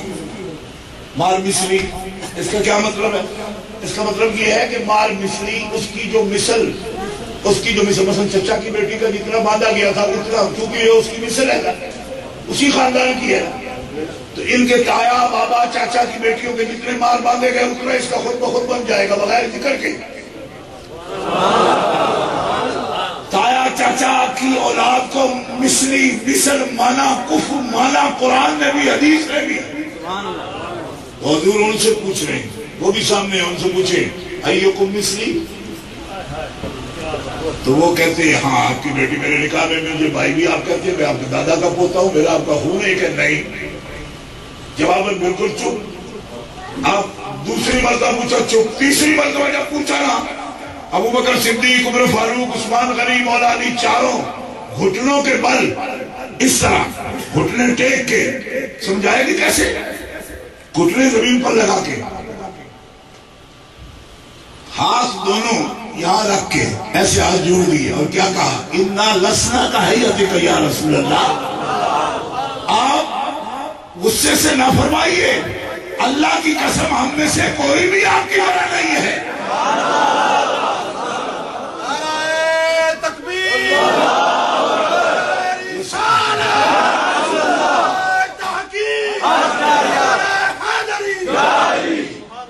کیوں نہیں ہے اس لیے کہ سب کو پتا تھا کہ ان کے سینے پر تو وہ قرآن اترتا ہے کہ اگر پہاڑ پہ اٹھتے تو قرآن خود کہتا ہے پہاڑ پھٹ جائے گا قرآن کہتا ہے لو انزلنا هذا القرآن على جبل لرأيته خاشعا متصدعا من خشية الله اگر یہ قرآن پہاڑ پہ اتر جائے تو پہاڑ تو پھٹ جائے گا تو پھر مولا علی دیکھتے تھے نا جس سے پہاڑ پھٹتا ہے وہ ان کے سینے پہ اترتا ہے تو ان کو تو کچھ بھی نہیں ہوتا ہم ان کی طرح کیسے ہو سکتے ہیں سمجھ نہیں آئی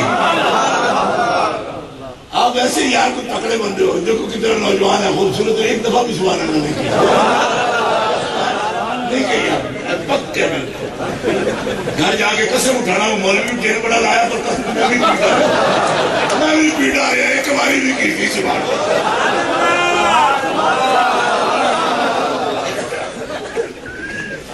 لو انزلنا هذا القرآن على جبل لرأيته خاشعا متصدعا من خشية الله اگر یہ قرآن پہاڑوں پہ اترے خاشعا متصدعا یہ تو بڑا صدمہ پہنچ جائے پہاڑ کو جو ٹکڑے ٹکڑے ہو جائے تو پوچھو قرآن سے پھر کدھر اترا کیوں اترا نزل على محمد سورہ محمد پنجیاں پارا اٹھا کے دیکھو نزل على محمد پہاڑ پہ نہیں اترا محمد رسول اللہ کے سینے پہ اترا اور پورا 30 پارے اترا ایک لفظ بھی آگے پیچھے نہیں اترا سارا حضور کے سینے پہ اترا حضور نے تحمل کیا برداشت کیا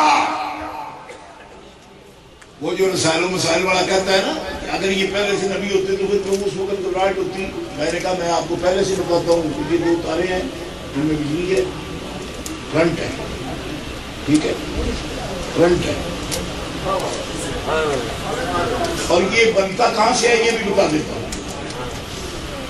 ٹھیک ہے ایسے جنریٹر چلتا ہے پانی سے چلے بجلی سے چلے پیٹرول سے چلے ایسے اس کے اندر کرنٹ پیدا ہوتا ہے یہ پورا فلسفہ الیکٹرک کا مضمون آپ بھی کہیں سے پڑھ لیجیے ملے گا نا نیٹ پر بھی مل جائے گا بجلی بنتی کیسے ہے یہ پورا علم اس کو آ جائے نا اس کے ہاتھ میں تار پکڑا دیجیے اور کہیں یہ کانپتے کیوں ہو اس نے کہا کرنٹ لگ رہا ہے اس نے کہا تیرے پاس علم ہے پھر کرنٹ کیوں لگ رہا ہے جو الیکٹرک کا پورا علم رکھتا ہے اسے کرنٹ نہیں لگتا تو یہ کیا بات ہوئی میں نے کہا مولوی صاحب کیا آپ بدھوں والی بات کر رہے ہیں آپ کی پیدائش مبارکہ بدھ کے دن ہوئی یا منگل کو ہوئی آپ سے نہیں کہہ رہا مولوی صاحب نے کہہ رہا میرے چارے کیسی بات کر پتا نہیں تھا پتا ہوتا تو پھر گھبراتے کیوں میں کہتا تو پترا کیوں کم نہیں پیا تینوں جو پڑھایا ہے کرنٹ پیدا کیوں ہوتا ہے پتا ہونے سے بھی کرنٹ لگتا ہے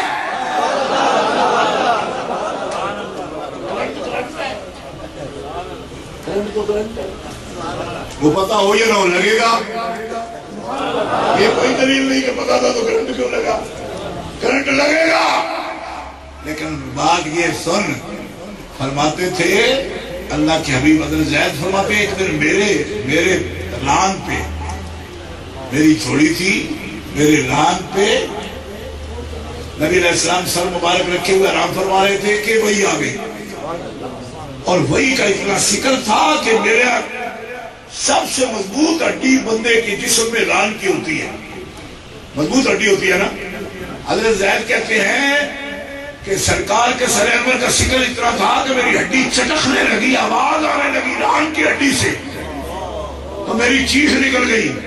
اللہ کے حبیب جب اٹھے میں نے عرض کی یا رسول اللہ اتنا شکل؟ فرمایا ہاں جب وہی آتی ہے تو اسے برداشت کو نہیں کر پائے، وہی کرے گا جس کو بنایا گیا ہے وہی کرے گا۔ میں نے کہا تو جو بشر مثلوں کو بھی لٹ کرتا ہے تو یوحا الیہ بھی تو پڑھ کے دیکھ لو، اس کے ساتھ ہے کہ میں الہ نہیں ہوں، دکھائی دینے میں تمہاری طرح ہوں، مگر میرا تیرا فرق یہ ہے کہ مجھ پر وحی آتی ہے۔ میں بہت دل رکھتا ہوں جو پہاڑوں سے زیادہ طاقت رکھتا ہے، ہاں لیکن پہاڑوں جیسی سختی نہیں رکھتا۔ حریص علیکم بالمؤمنین رؤوف رحیم، پہاڑ سخت ہوتے ہیں، دل نرم بڑا ہے کیونکہ ہے ہی رحمت للعالمین۔ طاقت پہاڑوں سے بھی زیادہ ہے، نرمی روئی سے بھی زیادہ۔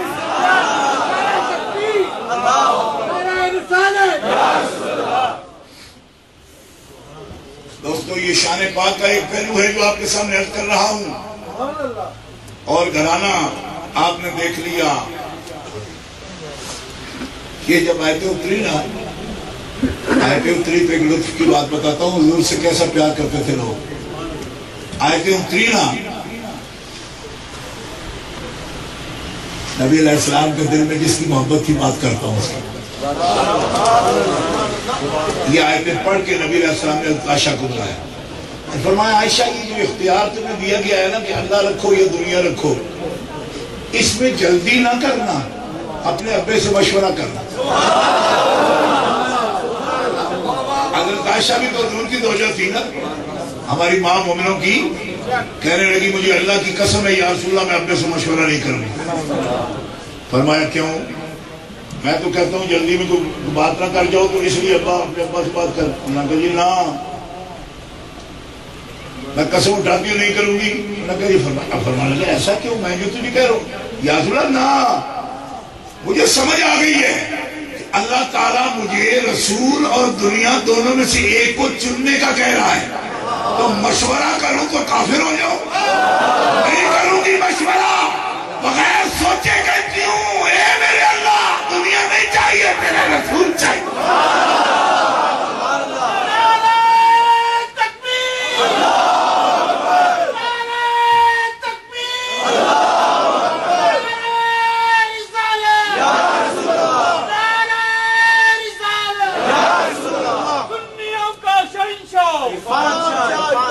اب سنیے ذرا ایک منٹ توجہ کے ساتھ، اتنی بڑی بات تھی نا کہ دنیا کے مقابلے میں اللہ رسول کو پسند کر لیا، اب کیا ہوا؟ یہ ذرا بڑا منظر قابل دید ہے عاشقوں کے لیے، سب مومنوں کے لیے، عاشقوں کو میں تقسیم نہیں کرتا، سب مومنی عشق رکھتے ہیں، کوئی زیادہ کوئی کم، لیکن ہے سب کے دل میں۔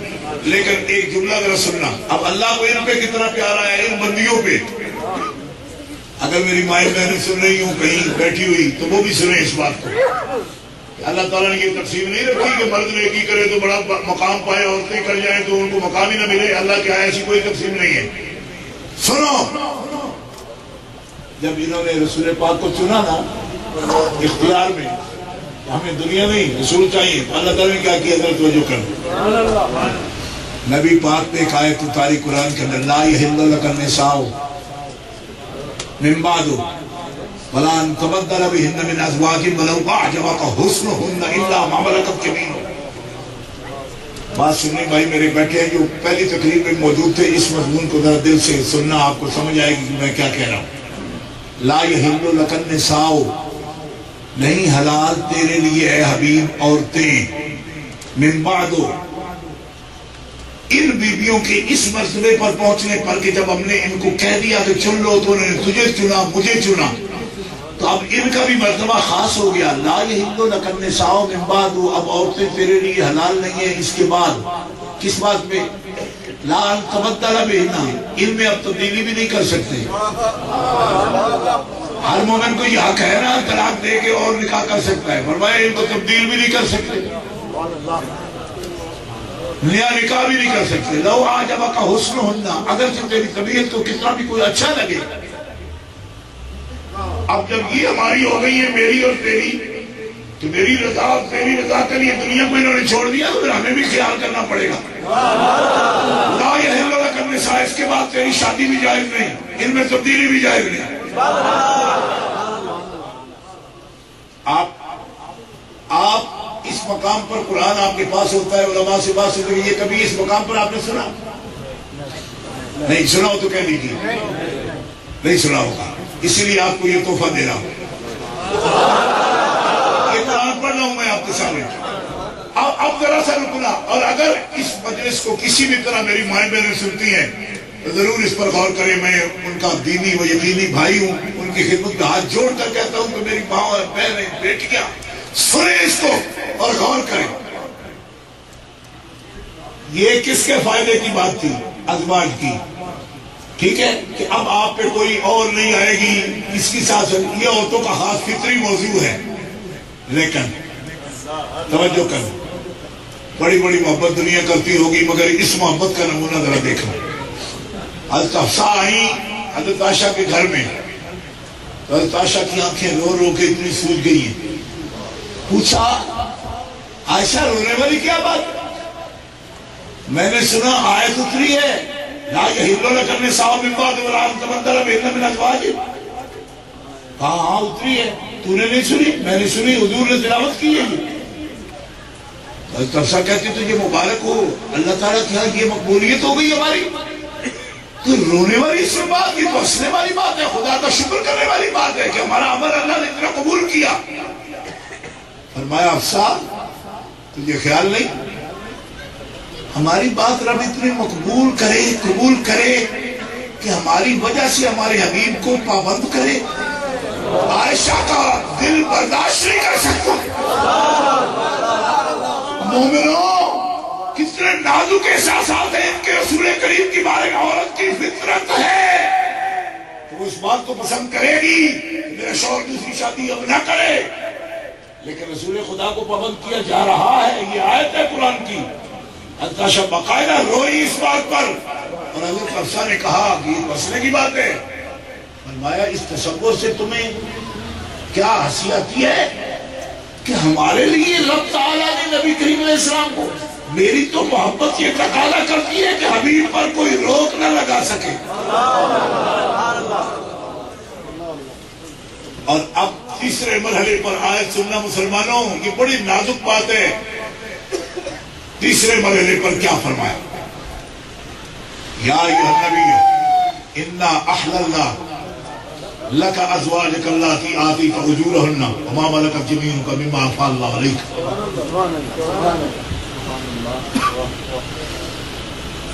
تیسرے مرحلے پر یہ آیت کب نازل ہوئی؟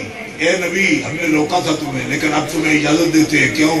کہ جن بندیوں کے لیے آیت اتاری تھی وہ تو تیرے بارے میں بہت ہی محبت کے جذبات رکھتی ہے، مجھے اجازت ہے. اور تفسیر قرآن پڑھنے والے طالب علموں سے کہتا ہوں کہ اس کے بعد حضرت ماریہ قبطیہ سے رسول اللہ کی شادی ہوئی ہے اس آیت کے اترنے کے بعد. یہاں اللہ کے حبیب سے وہ محبت کرتے ہیں مسلمان. ہماری ماؤں سے لے کر ان ماؤں کی جو روحانی اولاد ہیں وہ کیوں نہ محبت کریں گے. اور موضوع دوسری طرف جائے گا، لیکن مجھے تھوڑی سی بات، ٹائم بھی ہو گیا، صرف ایک بات عرض کرنی ہے. اول شے حضور ہے. ہماری ڈیوٹی کیا ہے؟ ہماری ڈیوٹی ہے سب سے پہلے حضور پر ایمان رکھنا.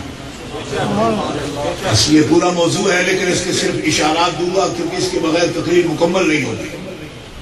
حضور پر ایمان لانا ایک، حضور سے محبت کرنا دو، حضور کی اطاعت کرنا، حضور کی اتباع کرنا. یہ چار ڈیوٹیاں ہر مسلمان. سب سے پہلے ایمان لانا، سب سے پہلے یہ لازم.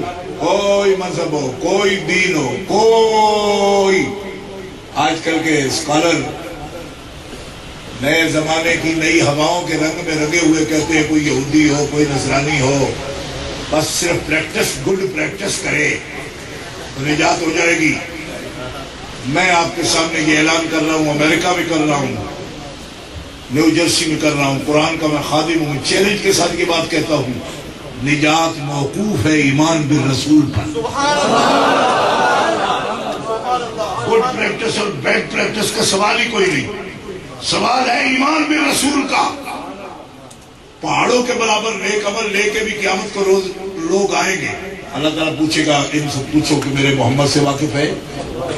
اے ملائکہ یہ کون ہے گٹھڑیاں اٹھا کے نیکیوں کی پھرتے، کون ہے؟ کہا یا اللہ یہ تلنے کے انتظار میں ہے کہ عمل تیرے میزان پہ رکھی۔ فرمایا عمل میزان پہ رکھی؟ یہ میرے محمد کو جانتے ہیں؟ یہ میں کہاں سے پڑھ رہا ہوں؟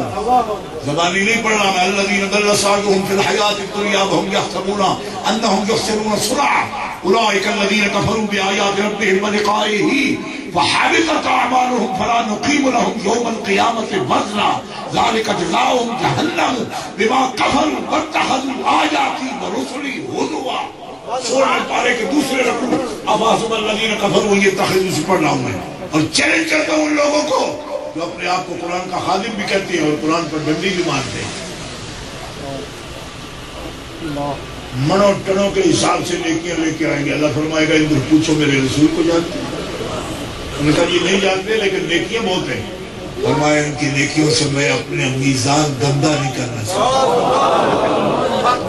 یہ تولے جانے کے لائق لا نقیم لہم یوم القیامت وزنا، دن قیامت کے ان کے لیے ہم نے میزان نہیں رکھا۔ یہ میرے حبیب کے پاس رجسٹر ہی نہیں ہے، جتنی بھی نیکیاں ہیں مارو ان کے منہ پہ، ہمیں نیکیاں نہیں چاہیے، سب سے پہلے رسول کا رابطہ چاہیے۔ رسول ہم نے اس لیے بھیجے ہے کہ دنیا بائی پاس کر کے ان کو کہ میرے جنت پا جائے۔ پوچھو میرے رسول کو جان کر نہیں جانتے۔ ہماری ایک قوم آئے گی، یہ اسی آیت کریمہ کے ساتھ بول رہا ہوں میں، 16 پارے کے 30 رکوع سے، اور آیت پڑھ کے سناتا ہوں۔ لیلا میں بس 65 نہیں کہتا، زمانہ بدلا اور نئے طور زمانے کے بدل گئے۔ کبھی قرآن پڑھنے والے عالم مانے جاتے تھے، آج میرے نمبر بتانے والے عالم مانے جاتے ہیں۔ ہم جانتے ہیں ان باتوں کو لیکن زیادہ بولتے نہیں ہیں، آپ لوگوں کی طبیعتیں بھی ہے نا، انیس ٹھیس نہ لگ جائے آپ دینوں جی۔ میں کہنا دھیان بھی رکھا کیجئے کہ آپ کدھر جا رہے ہیں۔ ابھی بندے آئے، گناہوں کی گٹھڑیاں ان کے سر پہ، اور اللہ کی بارگاہ میں ملائکہ مالکہ یہ آئے ہیں وزن کے لیے۔ فرمایا میرے رسول کو جانتے ہیں؟ کہا جی کلمہ پڑھتے ہیں، تصدیق ہے ان کے دل میں لیکن نیکی کوئی نہیں۔ فرمایا ان کی گٹھڑیاں چاہے گناہوں کی ہیں لیکن اتنی عزت ہے ان کی تصدیق کی کہ ان کی گٹھڑیاں چاہے گناہ کی ہیں لیکن وزن کے لیے رکھ لی۔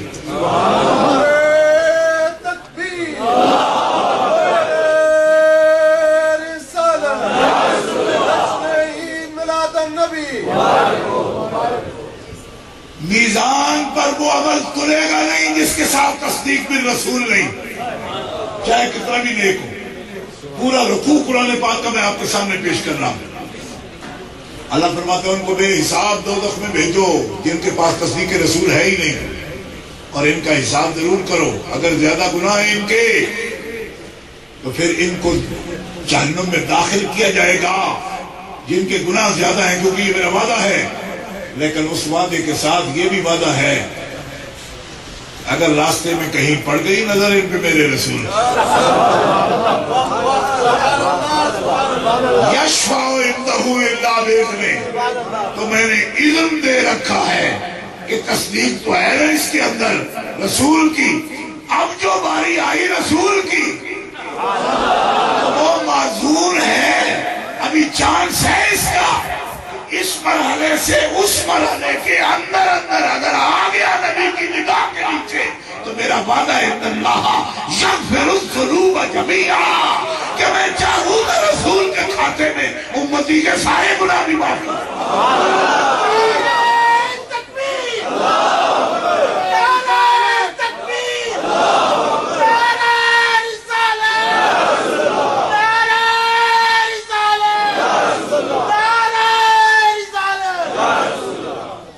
اس لیے اہل محبت رسول ایمان کے بعد محبت رسول کا، اور عشق بہت لفظ آپ بولتے ہو، لیکن عشق کے لیے میں تھوڑا سا ایک لفظ بولوں گا قاری صاحب کی اجازت کے ساتھ۔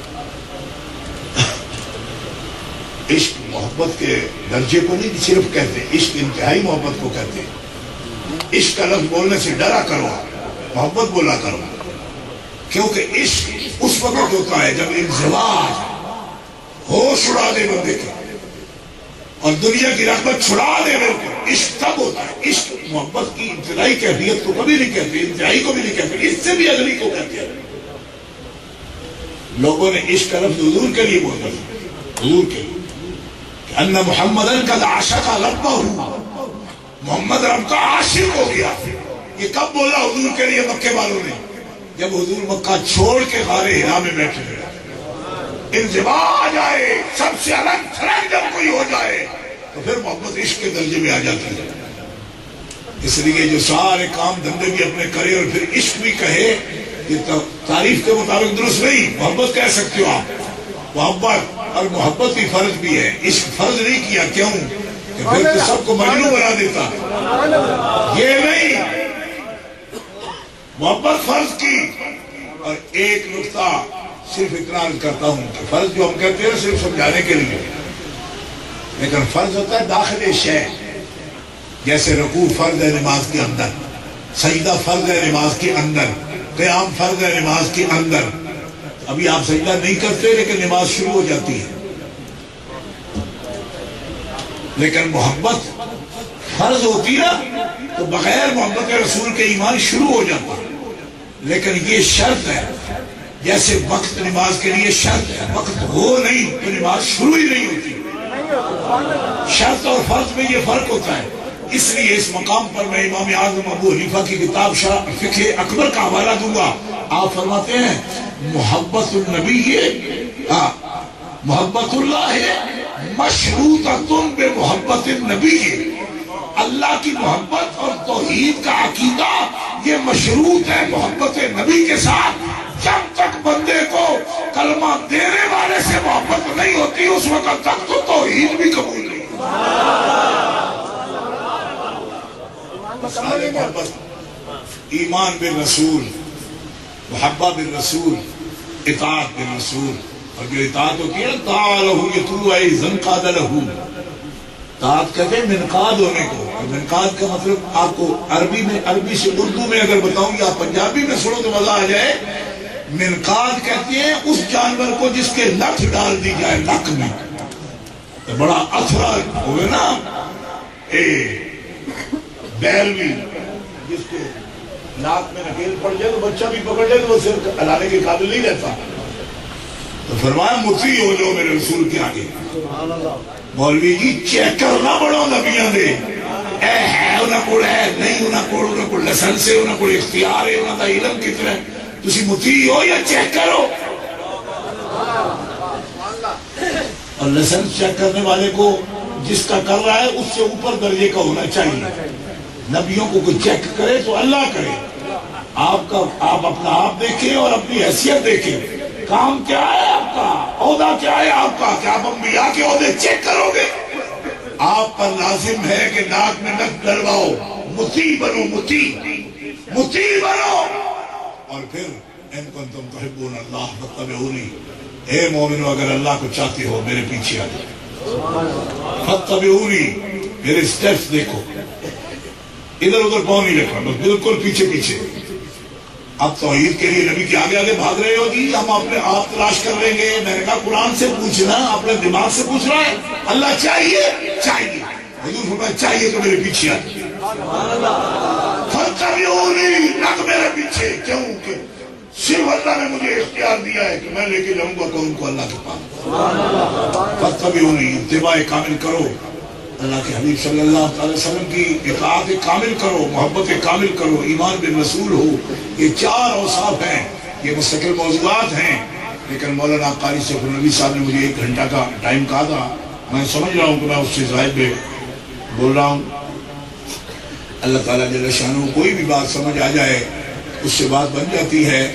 اللہ تعالیٰ آج کی رات کا صدقہ قاری صاحب قبلہ نے جتنی دعائیں کی قبول فرمائے، اور میں مزید دعا کرتا ہوں آپ کے لیے، اللہ آپ کو استقامت فی الدین عطا فرمائے، اللہ تعالیٰ استقامت فی الدین عطا فرمائے، اللہ تعالیٰ ہمارے سینے توحید کے عقیدہ پر بھی کھول دے، بندش ختم ہو جائے، اور اللہ تعالیٰ معرفت ذات عطا فرمائے، اور اپنے حبیب کی معرفت سے ہمارے سینوں کو منور فرمائے۔ اللہ تعالیٰ جل شانہ اتباع کامل کی توفیق دے، اطاعت کامل کی توفیق دے، محبت کامل کی توفیق دے، ایمان کامل کی توفیق عطا فرمائے۔ بحرمت نبی الکریم سبحان ربک رب العزت عما یصفون وسلام علی المرسلین والحمد للہ رب العالمین۔